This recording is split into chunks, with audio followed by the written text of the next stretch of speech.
সুন্দর কুমড়ো ফুল, টাটকা টাটকা কুমড়ো ফুল তুলে নিয়ে যাই বাড়িতে। বড় কত বন্ধুদের দেখা, এই দেখো না ভর্তি। আর এগুলো ফুটে নষ্ট হয়ে যাচ্ছে, কিন্তু এগুলো খেতে দারুণ টেস্টি লাগে। এগুলো বেসন দিয়ে বড়া করলে এগুলো দারুণ লাগে। নষ্ট করে কি হবে, গাছে হয়েছে, বাড়িতে নিয়ে যাই। তেল গরম হয়ে গেছে, আমি এখানে লবণ হলুদ দিয়ে বেসনটা গুলে নিয়েছি।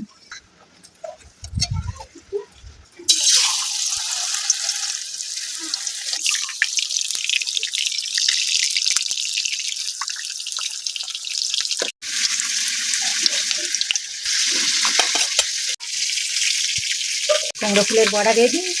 আর কত সুন্দর হয়েছে, মুচমুচ করছে দেখুন বন্ধুরা। এইরকম কুমড়ো ফুল যদি গাছে হয়ে থাকে একদম নষ্ট করবেন না, খেতে খুব দারুণ লাগে, খুব সুস্বাদু। আর যেভাবে বন্ধুরা গাছ নেই তো কি হয়েছে, এখন বাজারে সব কিছু পাওয়া যায়। একটুখানি খেয়ে দেখি কেমন হয়েছে।